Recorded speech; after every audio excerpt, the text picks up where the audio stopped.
সুপ্রিয় দর্শক শ্রোতা, আমরা এখন আছি রাজধানীর খামারবাড়িতে। এখানে ইসলামী ছাত্র শিবিরের সায়েন্স ডিভিশন কর্তৃক আয়োজিত বিজ্ঞান মেলায় দেশের বিভিন্ন জায়গা থেকে ক্ষুদে বিজ্ঞানীরা এখানে অংশ নিয়েছেন।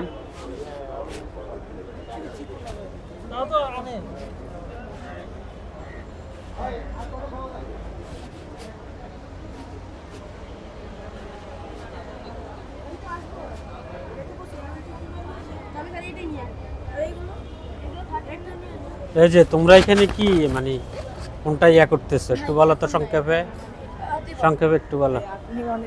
না না না যাওয়া লাগবে মানে তুই আজকে না চালু করে যাবে ভাই, আমার শুরু হয়ে গেছে। আচ্ছা তুই কর তুই বল দেশের বিভিন্ন জায়গা থেকে। আচ্ছা বলো তোমার এখানে। আসসালামু আলাইকুম, আমার নাম সাইদুর রহমান সাদি। আমি এই যে সামনে যে প্রজেক্টটি দেখতে পাচ্ছেন, সেটির নাম হচ্ছে টোলোদা ফায়ার ফাইটার রোবটস। এই প্রজেক্টটির কাজ হলো যেখানে আগুনের কারণে যেখানে মানুষ যেতে পারে না, সেখানে এই রোবটটি যে নির্দিষ্ট আগুন দেখে কিন্তু পানি নিভিতে সক্ষম হবে। যদি দেখা যাচ্ছে যে এখানে একটি সেন্সার রয়েছে, এবং আমি যদি একটু দেখাতে চাই, এখানে কিন্তু একটি ক্যামেরা রয়েছে। ক্যামেরার মাধ্যমে নির্দিষ্ট আগুন মানে দেখানো যাবে, এবং আমি রিমোট কন্ট্রোলের সাহায্যে কিন্তু আমি পানি মেরে কিন্তু আমি আগুনটি নিভাতে সক্ষম হব।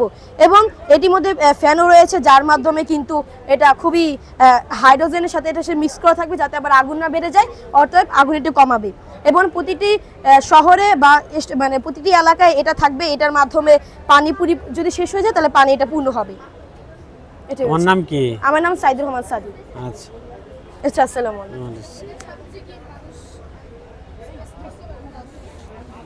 দর্শক, দেশের বিভিন্ন জায়গা থেকে এখানে ক্ষুদে যারা বিজ্ঞানী আছে তারা এখানে অংশগ্রহণ করেছে মেলায়।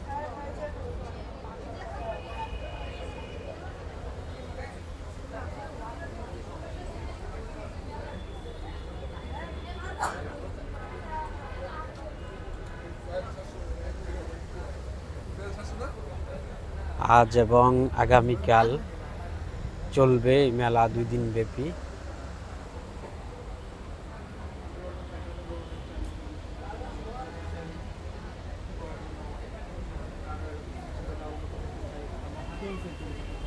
কিন্তু এইগুলো তো হচ্ছে আমরা সহজে করতে পারবো না। সেক্ষেত্রে এগুলো তাহলে আইডেন্টিফাই করে তারা হচ্ছে আন্তর্জাতিকভাবে একটা সাবস্ক্রিপশন জন্য আমরা একটা কৌশল অবলম্বন করছি।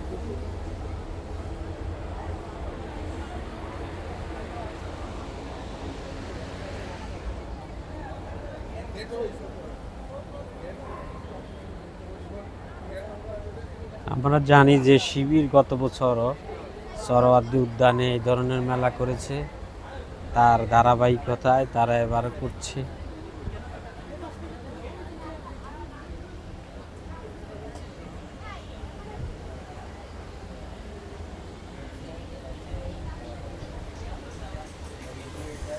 আচ্ছা, আপনাদের এটা কি কি কি দেখাচ্ছেন আপনারা? একটু সংক্ষেপে বলেন তো।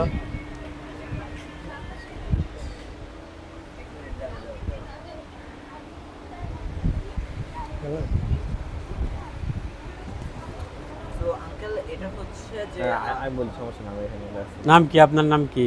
আমার নাম হচ্ছে আলী আহসান। কোথা থেকে আসছেন আপনি? আমি হচ্ছে শাহজাহানপুর থেকে, আমাদের সরকারি প্রাথমিক বিদ্যালয় থেকে এসেছি।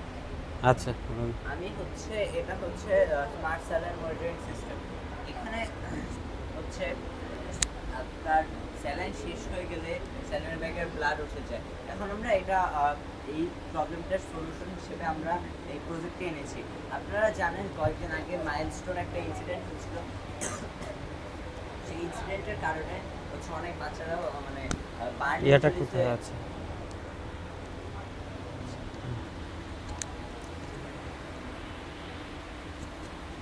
হ্যাঁ, আচ্ছা, শুরু থেকে বলেন। আচ্ছা, এটা হচ্ছে অটোমেটেড স্যালাইন সিস্টেম। তো প্রথমে আমি বলে নিচ্ছি যে আমাদের মাইলস্টোনে যখন বার্ন ইনজুরিজ হয়েছিল বাচ্চাদের, তখন হচ্ছে তাদের কন্টিনিউয়াস হচ্ছে স্যালাইন ফ্লো লাগতো। এখন হচ্ছে আমার যে এই প্রজেক্টটা, এটাই হচ্ছে আপনার স্যালাইনের ওয়েটটা মেজার করবে ফার্স্টে। তারপরে মেজার করার পর সেই ওয়েটটাকে হচ্ছে আপনার আমাদের মাইক্রো কন্ট্রোলার পার্সেন্টেজে কনভার্ট করবে। এখন দেখতে পাচ্ছি আমরা যে আমাদের 74% আছে স্যালাইন, কিন্তু দেখে মনে হচ্ছে যে 100%ই আছে, কিন্তু আসলে এটা ঠিক ওয়েট যেটা সেটাই অ্যাকুরেট দিচ্ছে আমাদের সেন্সরগুলো। প্লাস হচ্ছে আমাদের এখানে যখনই 50%-এর নিচে চলে যাবে স্যালাইন লেভেল, তখনই হচ্ছে টেলিগ্রাম বট অ্যাজ আ বট হচ্ছে আমাদের ফোনে অ্যালার্ট মেসেজ সেন্ড করবে।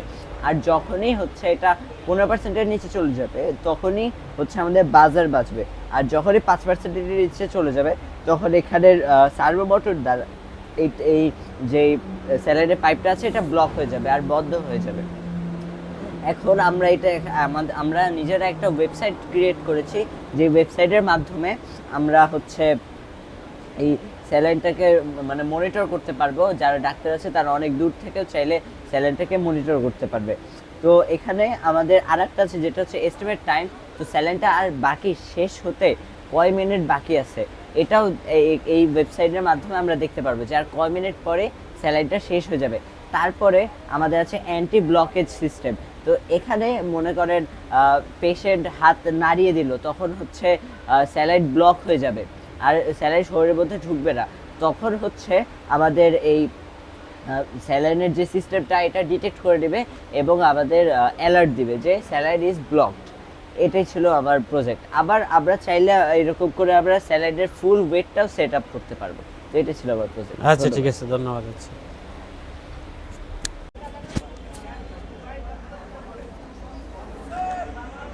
দর্শক, এখানে শিবিরের বিজ্ঞান মেলা আপনার জমে উঠেছে।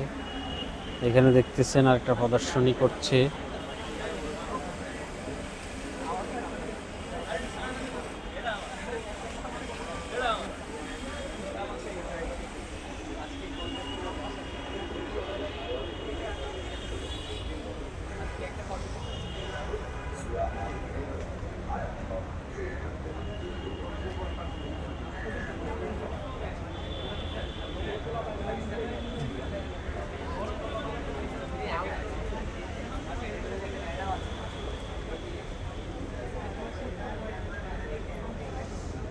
আপনি এখানে কি কিয়া করতেছেন, কি একটু বলেন তো সংক্ষেপে।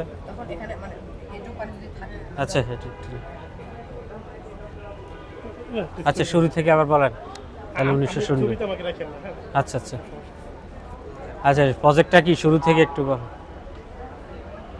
বলো আবার শুরু থেকে। আমাদের প্রজেক্টের নাম হচ্ছে drought prevention and sustainable water management. মানে এর মাধ্যমে আমরা খরা মোকাবেলা করব আরেকবার। আমাদের এই প্রজেক্টের নাম হচ্ছে drought prevention and sustainable water management. মানে এই প্রজেক্টের মাধ্যমে আমরা খরা মোকাবেলা করব ও সুপেয় পানির ব্যবস্থা করব। দেখেন, যখন আমাদের পার্শ্ববর্তী দেশ ভারত যখন পানিটা ছেড়ে দেয়, তখন আমাদের দেশে কিন্তু অনেক বন্যার প্রকোপ দেখা দেয়, বন্যা সৃষ্টি হয়। তখন আমরা কি করব, তখন হচ্ছে ওদের যে বাঁধ আছে সেই বাঁধের অনেক দূরে আমরা আরেকটা ড্যাম তৈরি করব, যার মাধ্যমে আমরা এটা ওঠানামা করতে পারবো। মানে যখন ওরা পানিটা ছেড়ে দিবে তখন আমরা এটা তুলে দেবো, যাতে ওরা যে পানিটা আছে সে পানিটা আমাদের দেশে ঢুকতে না পারে। মানে যতটুকু পানি প্রয়োজন ততটুকু আমরা রাখবো, আর যতটুকু প্রয়োজন না ততটুকু আমরা এদিক দিয়ে ছেড়ে দেবো, এদিক দিয়ে হচ্ছে আমাদের দেশে পাঠিয়ে দেবো। কারণ আমাদের দেশ দিয়ে এটা হচ্ছে একদম বঙ্গোপসাগরের সাথে মিলছে, প্রত্যেকটা নদী আমাদের দেশের, সেই বঙ্গোপসাগরে এই পানিগুলো চলে যাবে, আমাদের দেশের কোনো ক্ষতি হবে না।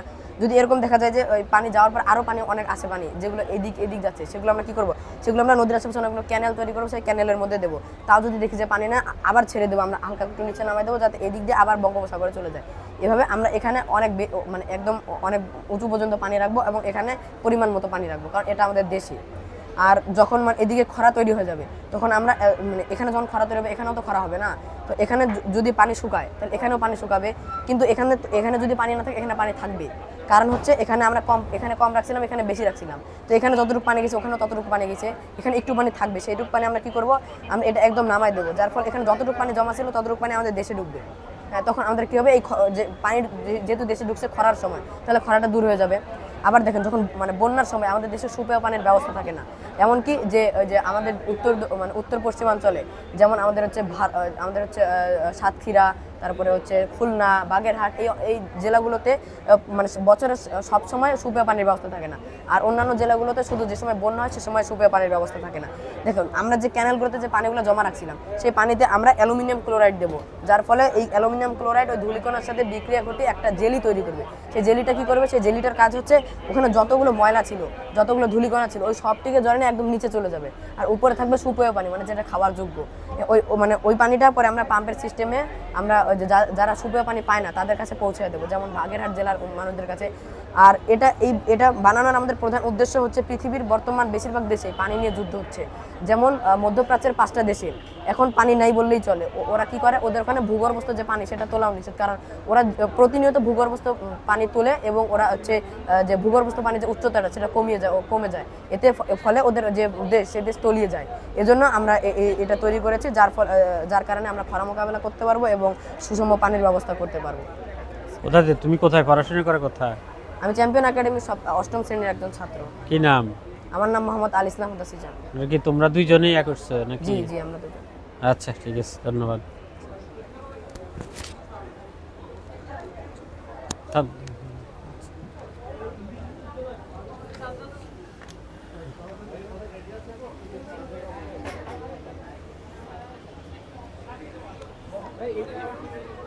দর্শক, যে কথা বললাম যে বিভিন্ন ক্ষুদে বিজ্ঞানীরা যারা আছে তারা বিভিন্ন প্রজেক্ট নিয়ে এখানে আসছে। তাদের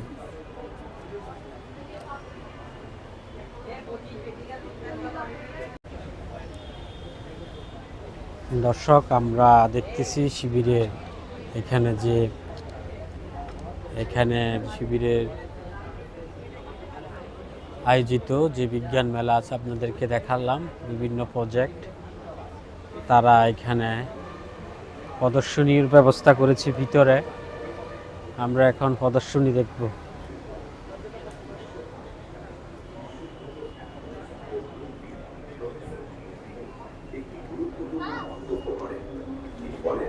কোরআনে মানুষের গুণ বিকাশের এমন কিছু বর্ণনা রয়েছে যা 7ম শতাব্দীর বিজ্ঞানের চেয়ে অগ্রসর। We gather intelligence from high above without putting human pilots into harm's way. Another example is bomb disposal robots. These robots are deployed to safely detonate or disable explosives in high-risk areas. Autonomous vehicles are also being tested for military operations, such as transporting supplies to troops or navigating.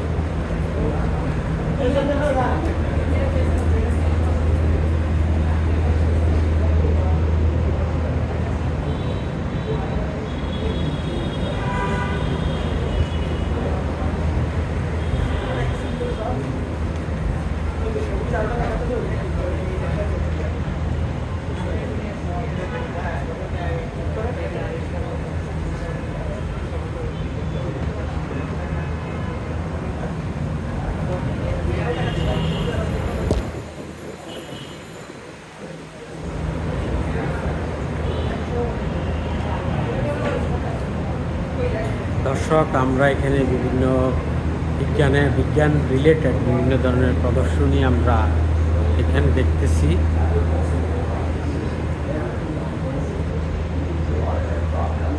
Take autonomous tractors, for example. These robots can plow, seed, and harvest fields with minimal human involvement.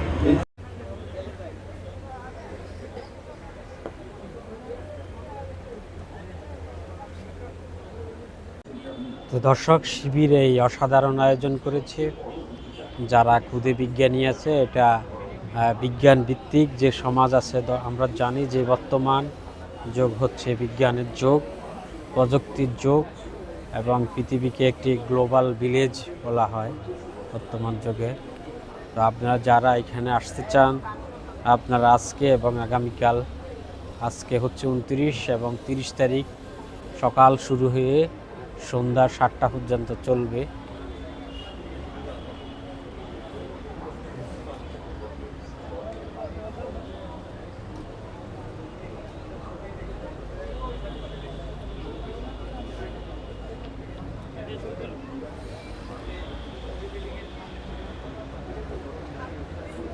দর্শক, সবাইকে অনেক ধন্যবাদ। আসসালামু আলাইকুম।